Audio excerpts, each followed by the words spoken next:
Gracias por escuchar los podcasts de Radio Nacional. Acceda a todos los programas en rtv.es/a la carta.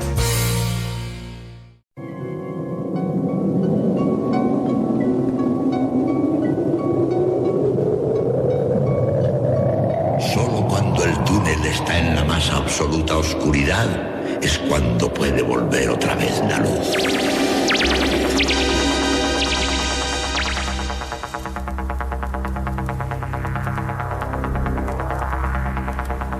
Estás entrando en el espacio en blanco. Una puerta a nuevas dimensiones de la existencia. Una nueva perspectiva sobre la realidad. Espacio en blanco.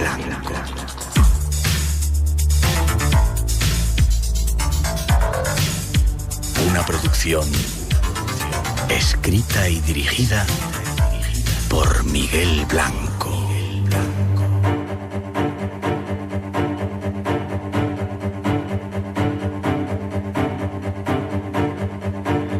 Yo también pido un aplauso al responsable de que estemos aquí.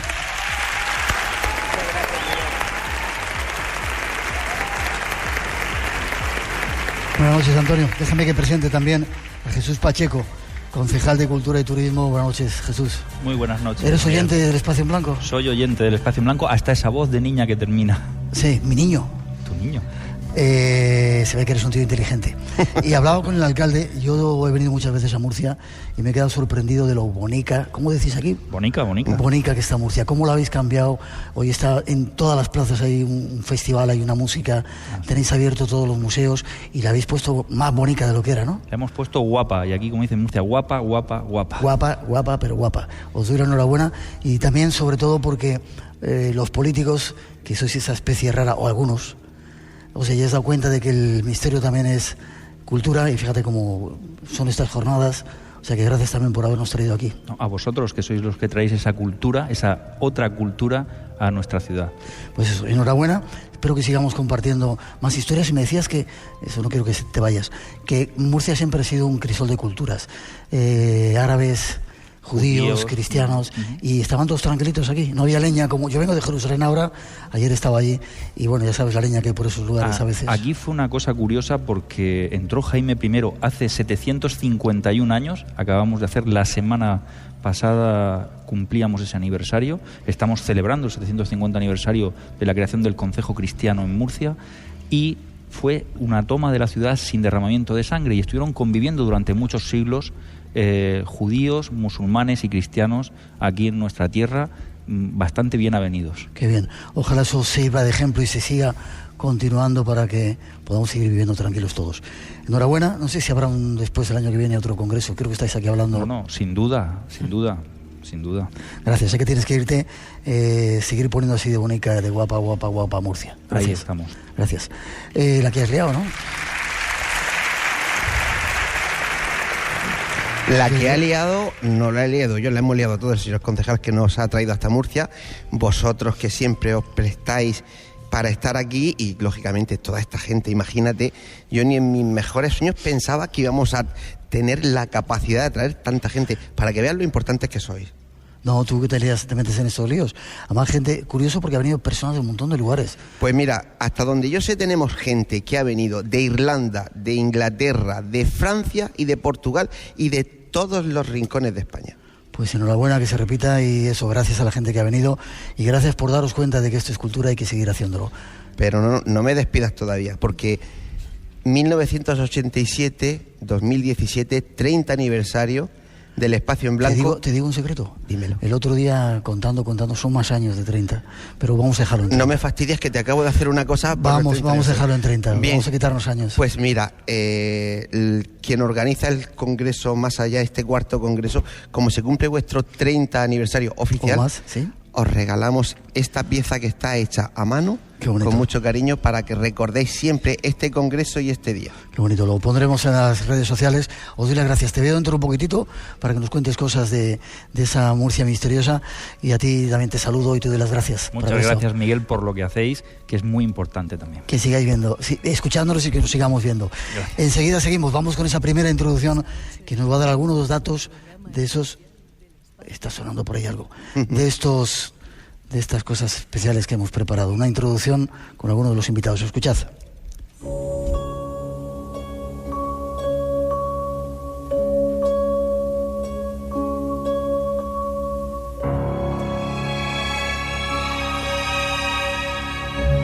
Esta noche tenemos un programa especial del Espacio en Blanco desde el Teatro Circo de Murcia.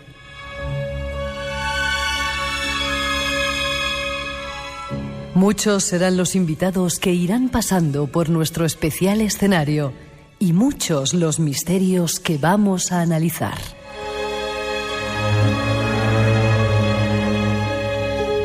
Comenzaremos conociendo algunas religiones extrañas de nuestro mundo, esos sistemas que el ser humano se ha creado para religarse con la divinidad. Seguiremos buscando certezas sobre ese mundo del más allá. Algunos testimonios de apariciones, presencias y esencias que se manifiestan desde esa puerta del más allá.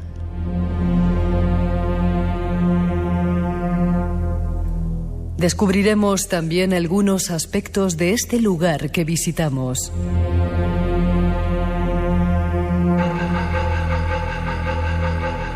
Murcia misteriosa lo hemos llamado. Y terminaremos descubriendo algunos lugares que no debemos visitar cuando cae la noche.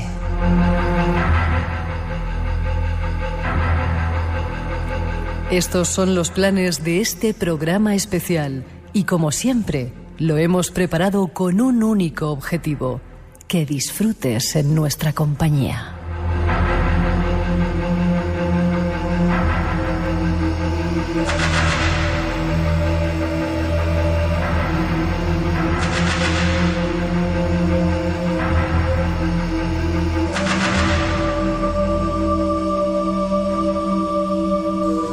Ahí están nuestras intenciones. Y abrimos redes sociales, se nos había olvidado. Podéis buscarnos en el Face y en Twitter poniendo eBlanco Radio, y si queréis mandarnos algún mensaje, espacioenblanco@rtv.es. Ahí vais a tener unas cuantas fotos de este teatro y de estos momentos que estamos viviendo aquí. Y saludar a nuestro primer invitado, don Jesús Callejo. Buenas noches. ¿Qué tal, Miguel? Otra aventura más en la que estamos, ¿eh? Otra aventura más. ¿Cómo nos gusta el vicio? Estamos viciados, sí, señor. Escritor, experto en historia, abogado, ¿no? Bueno, ahora ya estoy más en excedencia que otra cosa, pero mi formación es jurídica y soy licenciado en Derecho. Director del Ascóbulo de la Brújula, y bueno, compartimos un montón de aventuras juntos, sí. Lo cual tenemos muchas pendientes todavía. Sí, ya sabes que nuestros destinos se cruzan y siempre en momentos divertidos, mágicos, misteriosos, y eso es lo que tú llamas compartir, y compartimos desde luego muchísimos momentos. Sí, señor. Un placer, os pido un aplauso para Jesús Callejo, nuestro primer invitado. Ya has dado una charla aquí en el Congreso, ¿verdad? Sí. Guapo. Y hay un tema interesante que quiero que nos compartas y que nos cuentes al resto de los oyentes del Espacio en Blanco. Tras esa introducción, lo vemos.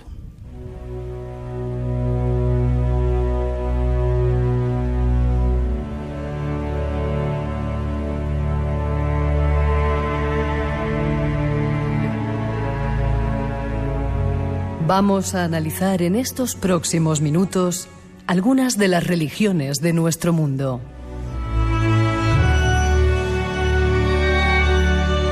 Algunas de ellas muy conocidas. Hagamos un pequeño repaso teniendo en cuenta sus practicantes a nivel mundial. Se calcula que hay 400 millones de budistas a nivel mundial, más de 2.000 millones de cristianos. Practican el hinduismo 820 millones de personas, el islamismo 1.280 millones y el judaísmo se estima que son más de 14 millones a nivel mundial. Son las más conocidas, pero existen muchas otras. Sikhs, parsis, los bahá'ís, los jainistas, los taoístas. Pero el ser humano, en su afán por adorar métodos para llegar a la divinidad, ha creado un sinfín de religiones desconocidas para la mayoría, como por ejemplo la religión de Maradona, la de los Jedis, el templo de la juventud psíquica, el movimiento de la creatividad y hasta algunas tan extrañas como los adoradores de Rambo. Extrañas religiones de nuestro mundo. Conozcamos algunos detalles de la mano de nuestro invitado. Pues ahí está un poco un resumen de las religiones, y no me digas que hay una religión que se llama los adoradores de Rambo. Sí. Bueno, ya sabes que Rambo con su patada giratoria ha creado mucha liturgia y mucha leyenda urbana. A ver, con Rambo y con Chuck Norris ocurre dos cosas muy similares, en definitiva, pero que ha dejado de ser algo que forma parte del chiste, incluso de los foros comunes que hay en Internet, para convertirse en algunas localidades del mundo como referentes a la hora de seguir sus enseñanzas, porque piensan que son inmortales, porque piensan que son capaces de hacer cualquier burrada y sin tener consecuencias. El caso de Rambo, de adoradores de Rambo, los Kamula, que es una etnia que está en Papúa Nueva Guinea, le tienen como un auténtico dios. ¿Por qué? Porque hubo un antropólogo que para evangelizarlos y para, sobre todo, darles a entender un poco la cultura occidental, pues les puso muchas películas de Sylvester Stallone. Entonces, claro, patada va, patada viene, sientes o no sientes las piernas, pues hizo que Rambo para ellos fuera un auténtico ídolo. Y con Chuck Norris, que no llega a ese extremo tan localista, Chuck Norris es más universal, Chuck Norris es la persona que ha permitido que todos los que estamos aquí sigamos vivos gracias a sus poderes. Pues Chuck Norris sí que se da una característica muy similar, pero con la diferencia de que no forma parte de un culto privativo y localista como en Papúa Nueva Guinea con John Rambo, sino que todo el mundo me refiero que sigue sus películas y sigue sus enseñanzas, le tiene como la persona que es capaz, ya digo, de hacer prácticamente todo, lo más parecido a Dios. Estamos hablando de una adoración totalmente irónica, satírica, lúdica, sin buscar ninguna connotación espiritual. Pero claro, cuando ves tantas referencias, tantos chistes, tantos carteles diciendo aquí adoramos a Chuck Norris, tiene sus mandamientos, tiene su credo, ¿sí? Hombre, claro, por supuesto, tiene sus requisitos, entonces es cuando dices, bueno, pues evidentemente hay toda una religión paródica alrededor de este personaje y sobre todo alrededor de todo lo que puede hacer o no hacer, hasta el punto de que no hay que invocar el nombre de Chuck Norris en vano.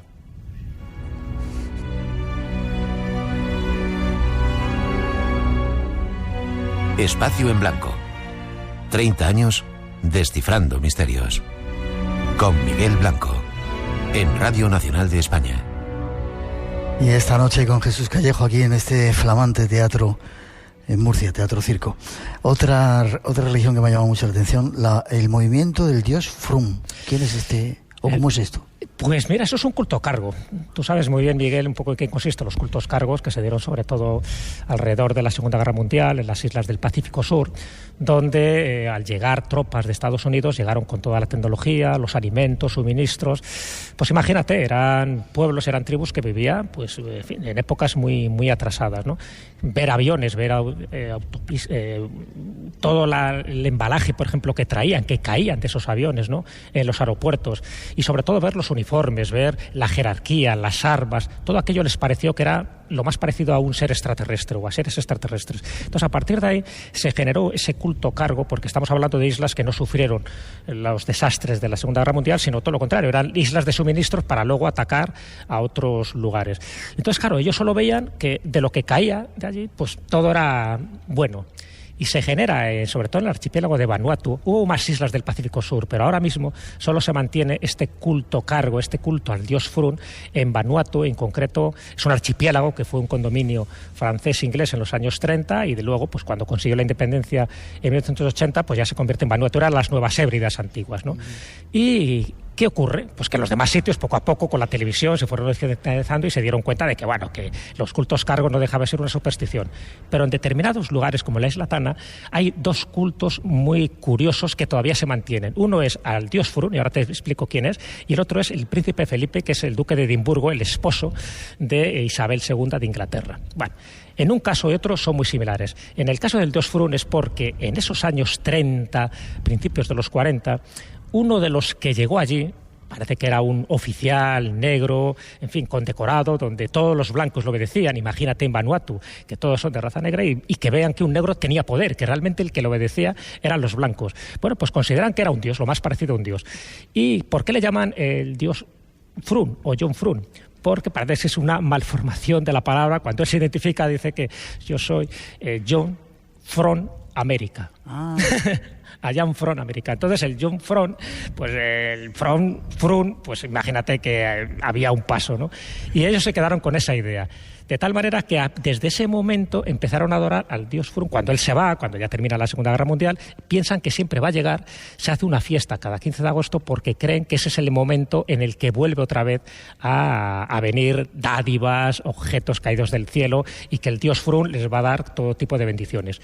Y en el caso del príncipe Felipe de Edimburgo, algo muy similar también en Vanuatu, pero en este caso es porque en algún momento él hizo allí sus galas, obsequió con muchos objetos y regalos a todos los jefes de la tribu, y le siguen adorando hasta el punto que tienen su retrato, y el día de adoración de su retrato es el día en el que nació también el duque de Edimburgo. De tal forma que entre las dos hay rivalidades. Unos dicen que el auténtico dios, el verdadero, es el dios Frun, y otros dicen que no, que el auténtico verdadero es el príncipe Felipe. Entre ellos no se pegan, pero sí se miran con recelo, diciendo que a ver quién es el dios auténtico y verdadero, cuando en el fondo son dos cultos cargos, dos variantes que a día de hoy se siguen manteniendo. Como muchas otras religiones, pero es curioso que ese inicio de una religión, si podemos retrotraernos al origen de las nuestras, hay muchas similitudes, algo que viene del cielo, claro, que podía ser, bueno, no digo nada, pero sí, te hace pero pensar y reflexionar. Lo bueno, ¿no?, del culto cargo es verdad que es un folclore en formación. Es decir, vemos en el siglo XX cómo se pudieron generar los mitos, imagínate hace 2000 o 5000 años. Es decir, de algo que para ellos era sorprendente,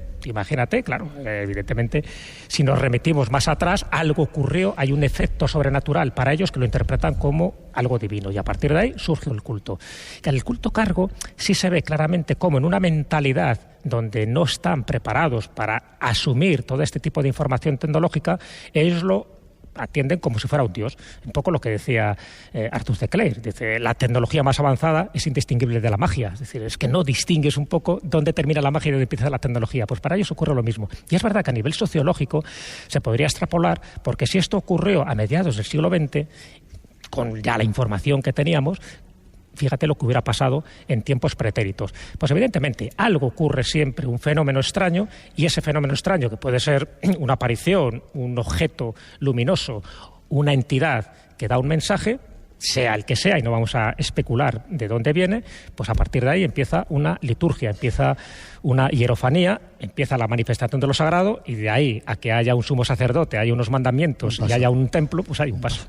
Más de religiones, pastafarismo, ¿esto qué es? Bueno, el pastafarismo, aquí entramos ya en esas religiones paródicas. En la introducción se hablaba de esas religiones oficiales, ¿no?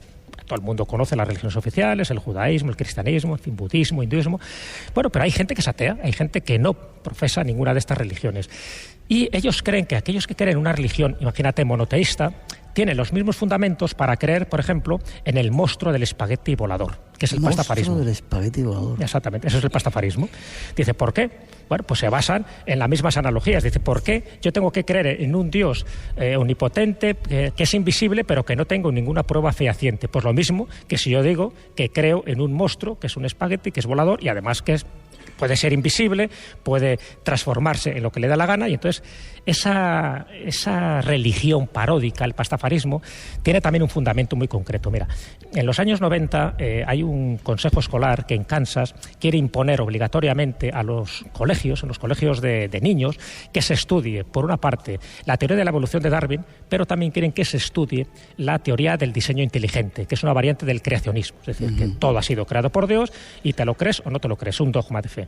Entonces, Henderson, que era el que crea este movimiento, dice, bueno, ¿por qué se les tiene que obligar a los niños a estudiar también el diseño inteligente? Dice, lo mismo pueden perfectamente estudiar y creer que existe un espagueti, un monstruo del espagueti volador, que es el Monesbol, que sería un poco el acróstico.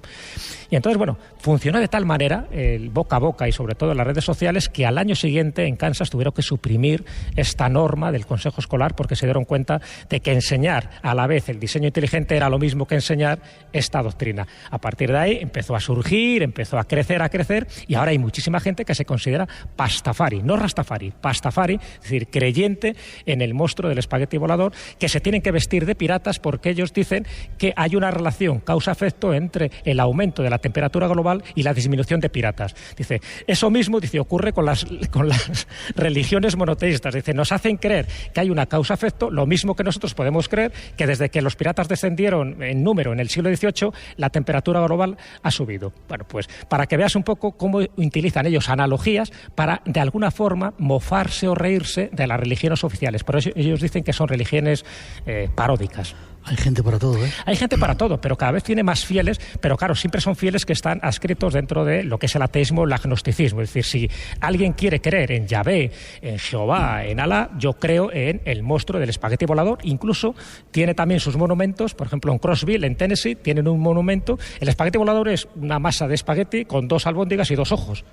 Y te lo crees o no te lo crees, pero tienen toda una liturgia, tienen unos mandamientos y tienen unas fechas para celebrarlo por todo lo alto. Te puedes imaginar que se ponen de pasta hasta arriba. Increíble. Casi terminando, hay otras extrañísimas. El jedismo. Eso tiene que ver con los jedis. Con los Jedi, claro. Fíjate, toda la saga de Star Wars tiene también una parte filosófica. En fin, todo el maestro Yoda, cuando enseña sus mensajes, pues la verdad es que tiene su fundamento. Entonces, hay mucha gente que piensa que esa saga, los fieles, son auténticos fans, piensan que ahí hay una serie de enseñanzas soterradas que tienen su fundamento y que se podían practicar, sobre todo basado en lo que es la fuerza. Para ellos, la gran entidad, el gran arquitecto del universo es la fuerza, y la fuerza tiene el lado oscuro, el lado luminoso. El lado luminoso lo presentaría el maestro Yoda, y el lado oscuro ya te puedes imaginar quién lo representa, ¿no? Darth Vader. Bueno, pues ellos lo practican, lo siguen, hasta el punto, fíjate, cuando se hizo una estadística en el año 2002, llegó a la conclusión de que en el Reino Unido había unas 400.000 personas que estaban adscritas a los Jedi, al jedismo. Es decir, eso supone el 0,7 de la población del Reino Unido. Eso supone que es la 4ª religión más seguida en el Reino Unido. Y en Australia había 80.000 seguidores de los Jedi. Entonces, bueno, en broma, no en broma, pero el hecho es que se visten a la usanza, llevan sus espadas láser, hacen sus combates rituales y creen que hay que estar siempre en el lado luminoso de la fuerza, con lo cual tienen también su carácter positivo porque ellos son seguidores de Yoda. Luego están los de Darth Vader, que ya sabes que les intentan hacer la puñeta. Curioso. También hay religiones dedicadas a personajes públicos como Maradona, claro, que han inventado una religión para él. Totalmente, hombre. Y un catecismo y una serie de credos y de sí, incluso una cronología, porque dice que el tiempo actual no existía antes de que naciera Maradona. Como Maradona nace en 1960, a partir de ahí se cuentan los años como, por ejemplo, ahora estaríamos en el año 57 DD, es decir, después de Diego. Después de Diego. Después de Diego. Y entonces ya sabes, Maradona es un dios, tiene sus altares, pero eso yo he visto fotografías de altares en Argentina, y no solo en Argentina, hay más de 80.000 seguidores en todo el mundo y en 60 países donde se practica la religión de Maradona. La Maradona, pues te puedes imaginar, o sea, tampoco es un ejemplo a seguir, pero para ellos es Dios, y cuando es Dios, incluso la palabra Dios la ponen con el 10 en el medio. ¿Por qué? Porque llevaba el dorsal número 10. Entonces, si no crees en él, da igual, pero para ellos hay que creer en él antes que en Pelé. O sea, imagínate hasta qué punto llega. Yo creo que los brasileños no están muy de acuerdo con ellos. Increíble. También hay de músicos. Una religión dedicada a Elvis Presley. A Elvis Presley. Bueno, hay una a Lady Gaga. Está la religión gagárica, que ya creo que con el nombre dice bastante, ¿no? Pero bueno, si alguien quiere seguir a Lady Gaga, tiene su responsabilidad y su karma. Pero en el caso de Elvis Presley es más curioso todavía. Desde que él muere en el año 1977, cuando muere, en fin, en Graceland, en esa gran finca, ¿no? Donde todavía dice que sigue viendo a su fantasma. Hay muchos testimonios. Pues él piensan los seguidores que no está muerto, que todavía él sigue vivo, ¿no? Y por eso aparece en determinados sitios. Claro, por eso hay gente que va de Elvis Presley y todavía hay gente que dice, yo le he visto vivo y tal, lo cual eso se mantiene un poco el mito, ¿no? Pasa como el mito de los grandes dioses y de los grandes héroes que van a volver en el momento preciso, es decir, cuando la humanidad entre en crisis, aparecerá Elvis Presley con su guitarra para salvarlos, ¿no? Cantando el In the Ghetto. Bueno, pues en el caso de Elvis Presley, a día de hoy se mantiene un tipo de, vamos a llamarlo, de estructura jerárquica, es decir, tiene su sumo sacerdote, hay que vestirse de una determinada manera justo precisamente en las fechas conmemorativas de Elvis Presley, y se llama así la iglesia presleriana, hasta el punto de que tienes que mirar una vez al día, por ejemplo, en dirección a Las Vegas, como no, hay que hacer una vez en la vida, por lo menos, un ritual y una procesión, casi una peregrinación, hasta su finca donde él muere, donde pasa los últimos años, en Graceland, y tienes que consumir los 31 productos que él consumía. Tienes que tener del frigorífico. Y esos productos eran salchichas, bacon, en fin, crema de cacahuete y los laxantes, que los utilizaba mucho para mantenerse en forma. Entonces, yo no sé si es recomendable esta religión seguirla, pero lo que sí te puedo asegurar es que adelgazas bastante.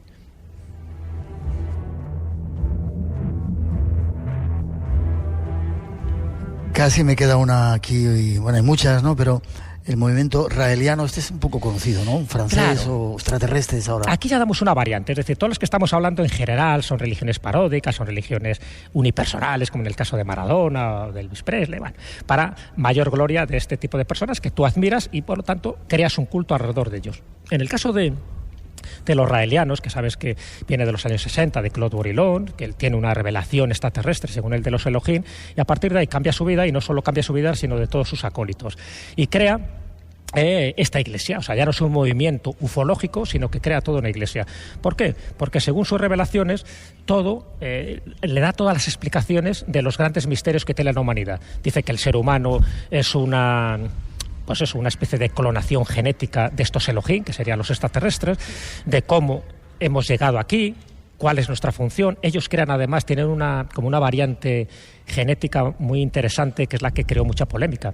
Crearon una empresa de clonación, Clonet se llama, donde Brigitte Boisselier, una gran científica, pero que se ascribió un poco a este movimiento, y dicen que crearon la primera persona clonada. Nunca se demostró que fuera así, pero eso, bueno, rebasa todos los límites éticos que te puedes imaginar. Han creado sedes platillistas donde dicen que están a punto de llegar los seres venidos del espacio. Practican el sexo mansalva, sobre todo su líder, diciendo que eso es muy sano para conseguir la evolución de forma más rápida. No sé si sus acólitas están igualmente de acuerdo.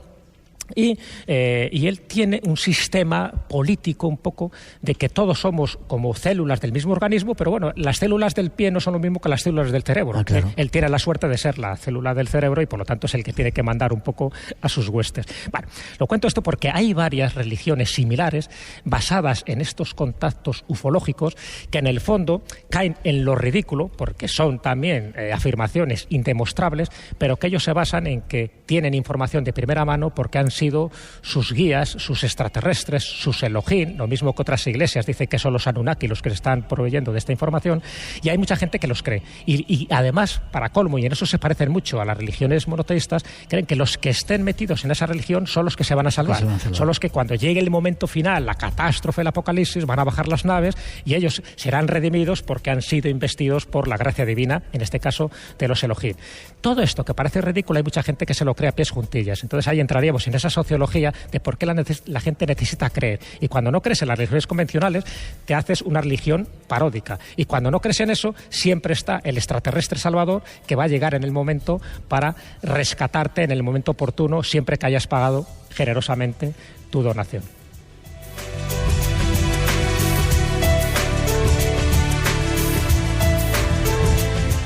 El ser humano necesita creer, estamos un poco locos. Gracias, Jesús. Forma de contacto y que sigamos viéndonos en estas aventuras. Pues la forma de contacto, pues a través del programa de la Escuela de la Brújula, que cada semana colocamos, y por lo tanto pues ahí nuestra página web, que se llama así, laescueladelabrujola.com, pues ahí nos puede ver. Y luego a través de Facebook, yo tengo mis 2 páginas, Jesús Callejo en la página personal y la página profesional.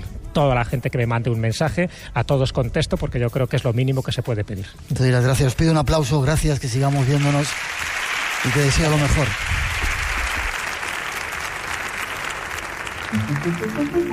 Espacio en Blanco. Tu cita con lo desconocido. En Radio Nacional. Con Miguel Blanco. El misterio continúa. Y seguimos adelante, programa especial del Espacio en Blanco, celebrando esos más de 30 años de misterios aquí en el Teatro Circo de Murcia. ¿Estáis a gusto? Vale. Saludar a nuestra segunda invitada, Sol Blanco Soler. ¿Cómo estás, Sol? Hola, buenas noches. ¿Qué tal? Estamos después de todo este agotamiento, ¿no? De religiones, ¿verdad? De religiones. Bueno, es que es tan increíble lo que cuenta Jesús que parece mentira, ¿verdad? Claro que yo también cuento cosas raras. Sol Blanco Soler, miembro del grupo EPTA, periodista. Os pido un aplauso para ella.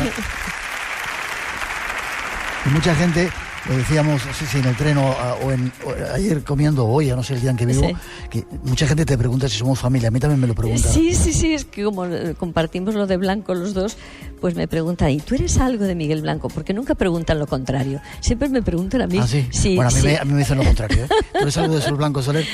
No somos familia, pero como si lo fuéramos. Como si lo fuéramos. Que uno se encuentra por ahí con gente especial. Pues llevamos muchos años. Sí, señor.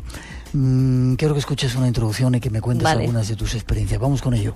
Yo no sé si para los demás existe esa certeza, pero para mí, que oigo a esas personas fallecidas conversar con nosotros, contarnos sus problemas, porque los tienen y por eso no se han ido definitivamente de nuestro lado, es decir, se quedan aquí como atascadillos en esa interfase que llamaba Sinesio Darnell, que es una primera fase que pasamos cuando fallecemos.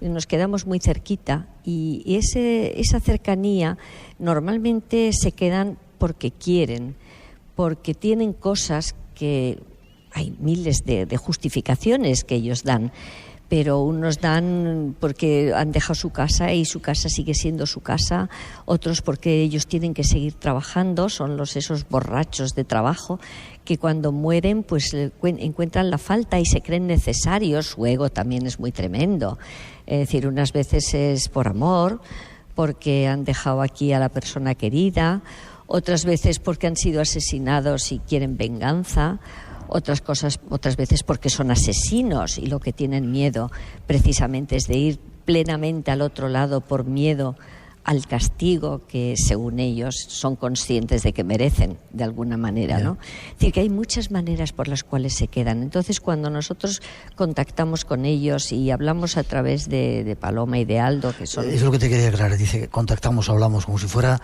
un teléfono que pudieras hablar con ellos. ¿Lo hacéis a través de Paloma Navarrete? Sí, pero... Y Aldo Linares, que estaban en nuestro programa también. Claro, es que Paloma ve a través de la bola el personaje y una vez que sitúa el personaje en la bola, porque aparecen, es decir, no es algo voluntario por parte de ellos, Aldo automáticamente utiliza ese fallecido a Aldo para hablar con nosotros. ¿Es como si entrara dentro de él? No entra dentro de él porque, vamos a ver, aunque se llama medium de incorporación, vulgarmente hablando, ajá, cuando yo se lo pregunto a él me dice que no, que es como si fuera un abrazo. No, él no permite que entren, porque entre otras cosas es muy curioso, dice, yo tengo mi propia alma, mi propio espíritu, como esa otra persona que tiene otro también va a desplazar mi espíritu para colocarse. Dice, eso es un mito que existe de que la incorporación consiste en meterse dentro del cuerpo físico.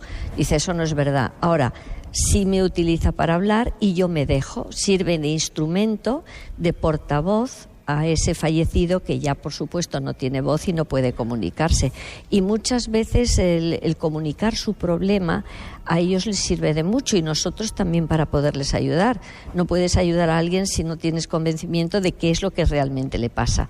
Y eso es esa especie de diálogo que se establece entre el resto del grupo, Paloma y Aldo, y el fallecido, en el que podemos intervenir todos. Tú dices es como un teléfono, pues es como si de alguna manera Paloma y Aldo se convirtieran en un teléfono portátil y nos lo fueran pasando a cada uno de nosotros para poder nosotros hablar también con el personaje. Déjame que te diga, es curioso porque eso que cuentas parece de locura, es decir, unos tíos que a través de una bola de cristal comunican con espíritus y tal, pero lo curioso, a veces hemos estado con vosotros en Canarias, ¿te acuerdas? ¿No? Y hemos visto a través de programas de televisión, etcétera, cómo vais a lugares que no conocéis la historia, y de repente Paloma describe con perfección absoluta lo que está ocurriendo allí, lo que todas las circunstancias que se han dado y que corresponden con la realidad que ella no conocía. Claro. Con lo cual es una prueba de su videncia. Es que ella es vidente, claro. Digo, es una prueba evidente de que eso ocurrió. Pero fíjate, una cosa es lo que hace Paloma, por ejemplo. Nosotros sí sabemos, porque, vamos a ver, nosotros acudimos normalmente, Miguel, a los sitios donde nos llaman, porque tienen problemas. Es decir, que esa es la base de EPTA. Es decir, que se ponen en comunicación con nosotros o por el correo electrónico o sencillamente por el teléfono de alguno de nosotros y nos cuentan su caso y que necesitan ayuda. Eso es suficiente para poner en marcha el equipo. ¿Nunca cobráis nada por No. Vale. No. Me gusta soltarlo para que se sepa. No, la gente que nos conoce lo sabe perfectamente, pero bueno, es conveniente a veces volverlo a repetir, decirlo, porque no cobramos nada. Eso lo estableció Pilón ya cuando fundó el equipo. Está muy bien. Y aunque algunas veces nosotros nos irritamos porque decimos la gente no es muy agradecida, le has solucionado el problema, de momento cuando te despide te dice muchísimas gracias, pero luego son incapaces de llamarte al mes y decir oye, muchas gracias porque ya todo ha pasado y gracias por esa ayuda vuestra. Pues sería muy agradable por nuestra parte recibir ese agradecimiento. Entonces muchas veces hemos hablado y a lo mejor si cobráramos la gente nos tomaría más en serio. ¿Sabes? Más en serio, más para darnos esas gracias que a veces necesitamos todos cuando hemos hecho el trabajo bien hecho, ¿no? Vale, localizáis una situación, os dais cuenta que hay un ser allí fallecido, os cuenta la historia, os dice que está pegado por cualquier circunstancia, le dais luz y ya se va de repente. Tiene que querer herirse. Ojo, primero hay veces que es que el problema está en que no se han dado cuenta que se han muerto. Entonces, no se han dado cuenta. No se han dado cuenta que se han muerto y entonces ellos siguen viviendo una especie de vida virtual en esa interfase cercana a nosotros porque tenemos capacidad de crear, no lo olvides, cuando ya obtenemos el cuerpo energético nuevo. Y entonces, ¿qué pasa? Pues que ellos siguen, digamos, recreando su despacho para poder seguir trabajando, cuando ya nosotros cuando vamos allí ese despacho no existe, es otra habitación. ¿Él lo recrea? Claro, él lo recrea. Y entonces te dice que tiene un cofre lleno de documentos importantísimos que no puede dejar. Te pongo un caso del que tenemos. Otras veces, como te digo, pues es un médico. Nosotros hemos tenido varios médicos que creen que han muerto demasiado pronto, que tenían muchas cosas que hacer, que el servicio de urgencias no es el mismo si no están ellos. Fíjate lo que te digo. Un poquito más el micrófono, que está rozando por ahí, un poquito más arriba. Eso, sí. Sí. ¿Me entiendes? Entonces es muy curioso, pero que te sorprendes, que es lo que yo hablo, el asombro, te asombras de que esas personas tratas, primero de que si no saben que se han muerto, tenemos que ir con una delicadeza absoluta para decirles que lo están. Tienes que hacerles ver que ya no comen, que ya no duermen. Tú recuerdas haber dormido en tu cama. Y entonces, claro, es cuando ellos se dan cuenta, cuando alguien les recuerda que todo eso se ha acabado para ellos. Y cuando muchas veces les decimos, pero tú has ido a tu casa y tus hijos no te ven. Pues no. Entonces es cuando se les cae la venda de los ojos y las reacciones son variopintas. O bien dicen, sueltan un taco impresionante y dicen, pero es que entonces estoy muerto de verdad, por ejemplo. Ajá. O otros que les decimos, es que estás muerto. Y te dicen, bah, eso son tonterías, ¿cómo voy a estar yo muerto si estoy hablando con vosotros? Y entonces le decimos, sí, pero bueno, tú estás diciéndonos que estás en el año 64 y nosotros estamos en el 2016. pero eso no puede ser. Digo, sí, puede ser. ¿Y cómo a ti no te ven, no hablan contigo? Dice, bueno, es que a veces la gente es muy rara y no tiene por qué hablar conmigo. Fíjate que se utilizan hasta unos registros, unas justificaciones, porque ellos mismos no se han dado cuenta que se han muerto. Entonces ya Paloma hace la labor, porque como lo ve en la bola, los antecedentes de su muerte, y entonces les recuerda, pero ¿tú te acuerdas que te caíste en el patio del colegio, por ejemplo, uno, de un infarto? Y entonces el otro se queda callado, recapacita y dice, sí, y me llevaron a Jaén al hospital. Entonces tenemos que volver marcha atrás, devanar la madeja para hacerles pensar en la justificación que tenían, que era absurda, porque tienen que asumir una nueva realidad, que es que están muertos.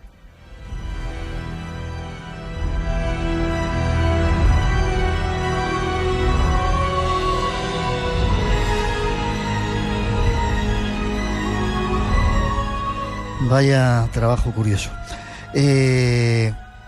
Casos que te han llamado la atención. He leído algunos de tus libros y sobre todo son los niños, ¿no? Bueno, los niños es que son muy difíciles de ayudar. Sí. ¿Por? Pues porque ellos cuando mueren no tienen el concepto de muerte del adulto y no se dan cuenta de que se han muerto. Y lo que a mí siempre me sorprende, que hemos tenido casos de niños, no en la misma proporción que las de adultos, pero casi todos eran niños que no sabían que se habían muerto, que seguían jugando con amiguitos muertos en el parque, agárrate, es decir, eso te indica de que cuando vamos a un parque donde juegan niños, seguramente habrá niños de los dos lados, de los otros, sí. Habrá niños vivos, pero puede que haya muchos niños ya fallecidos que se encuentran con sus amiguitos que también están fallecidos y juegan juntos. Eso nos ha pasado a nosotros, porque les hemos preguntado, ¿y qué hacéis? Pues nos vamos al parque a jugar. O, por ejemplo, un caso en el que fuimos que nos llamaron porque la niña de la casa, una pequeñita de 3 años, pues decía que jugaba con su amiguita, un hombre, y entonces los padres pensaban a veces pues que podía ser un amiguito invisible, de estos que pueden ellos mismos recrearse, aunque yo diría que todas las madres, cuando el hijo o la hija les dice que tienen un amiguito invisible, lo tomen con mucha delicadeza, con mucho cariño, que no le regañen al niño por decirlo. Primero, porque si es verdad que es un niño que él mismo se ha creado para poder no estar tan solo, porque a lo mejor se encuentra solo, conviene que lo tenga, porque eso en un momento adulto o de adolescencia pues desaparece y se acabó. Y si es un niño que verdaderamente está muerto y existe en esa realidad del niño, pues también lo que tienen es que pedir ayuda, porque nosotros les ayudamos. Pero a esos niños se les ayuda, fíjate, ha habido alguno que ha venido el padre, que le hemos llamado, otro vino una mascota a por el niño, un perrito, había sido suyo. Y el niño se emocionó tanto que el perro, con una inteligencia asombrosa, empezó a jugar con el niño en la bola de Paloma. Paloma lo veía todo y decía, si es que está jugando, llega hasta él, se aleja para que el niño le siga. Entonces comprendimos que el niño lo que quería es que el niño muerto le siguiera. El perro. Al perro. Sí. Y entonces le dijimos, corre detrás, porque nos dio el nombre del perro y todo. Y yo tuve la satisfacción de comprobar que ese niño, que era un niño conocido, yo conocía a la abuela de otro niño que iba a ese mismo colegio, y la seño del niño le iba a recoger con el perrito. Tenía ese perrito y con esas características. Fíjate qué curioso. ¿Y se fue y desapareció? Se fue detrás del perrito. Qué curioso.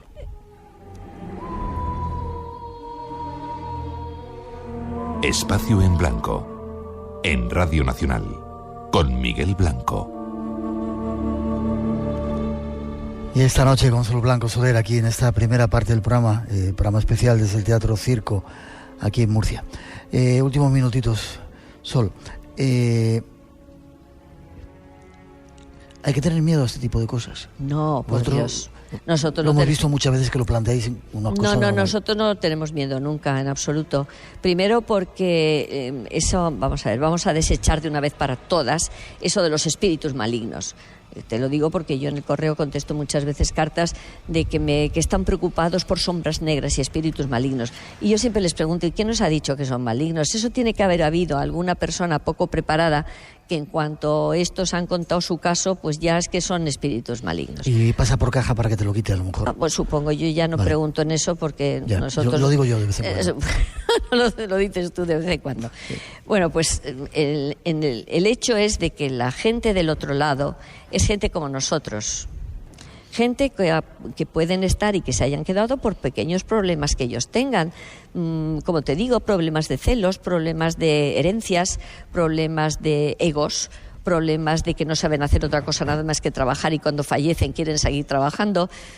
Se pueden creer ellos mismos imprescindibles y cuando mueren, pues yo tengo que seguir haciendo lo que hacía antes porque me van a necesitar.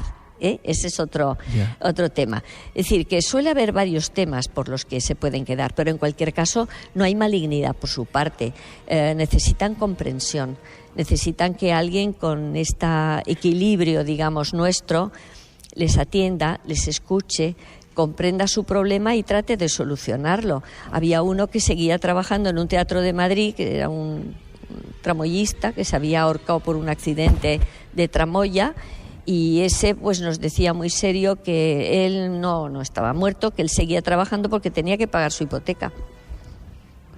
Increíble. ¿Me entiendes? Es decir, que viven en una vida virtual, pero que ellos mismos se fraguan para seguir haciendo lo que creen que deben de seguir haciendo. ¿El caso cómo te ha llamado la atención que recuerdes en este tiempo, de esos muchos que habéis vivido? Mira, el del niño que te contaba antes nos dio a todos mucha ternura. Tanto es así que salimos de la casa hechos polvo.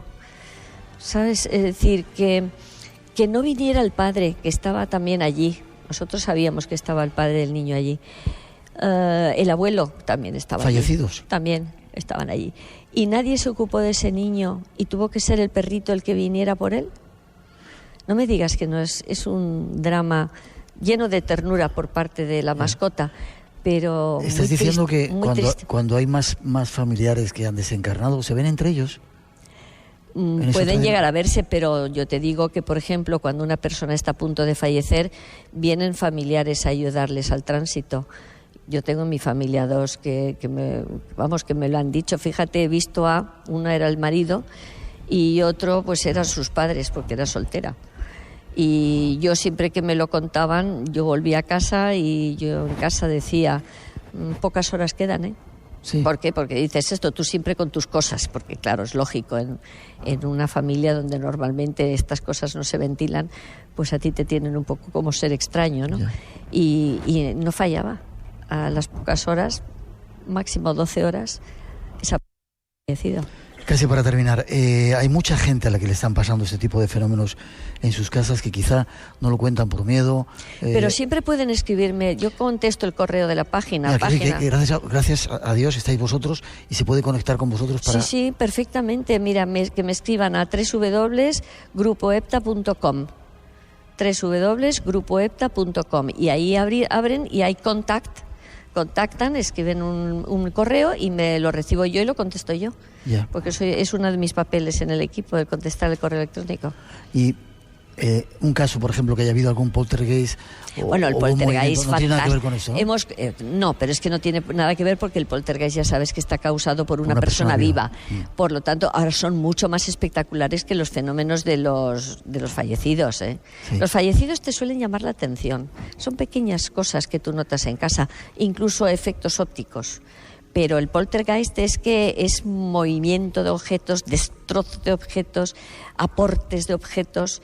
Es muy espectacular y yo eso le recuerdo pues como que he sido una privilegiada, no solo yo sino todo el grupo que lo vivimos, un poltergeist en vivo. El baúl del monje, el baúl del monje, en vivo, que caían cosas pero que tenemos grabado, sí, que es que pudimos grabarlo. Pero es que eran ¿cómo se llama? Un carnero de terracota, pero que tendría 60 centímetros. Sí. Y desapareció, lo sacaron a la calle porque estaban hartos porque tenía una pinta un poco demoníaco de carnero, ¿no? Y a la mañana siguiente, cuando entraron en la tienda, el carnero estaba en mitad del pasillo, había entrado solo. Había vuelto a la casa. Sí. Había fenómenos de esos muy raros. Y fíjate, son todos causados por una persona viva. Sol Blanco Soler, os pido un aplauso para ella, un ser encantador que sabe comunicarse con ese mundo del más allá. Vuelve a repetir, Sol, esa forma de conectar con vosotros. www.grupoepta.com, y allí tendrás para escribir el correo y contestaré encantada a él. Ha sido un placer que haya estado de nuevo con nosotros en este programa especial. Nos seguiremos viendo. Ya sabes que yo encantada de estar contigo. Y yo. Ya te lo he dicho 1000 veces. Tú me dices ven y lo dejo todo. Muchas gracias. Muchas gracias. Te sigo viendo.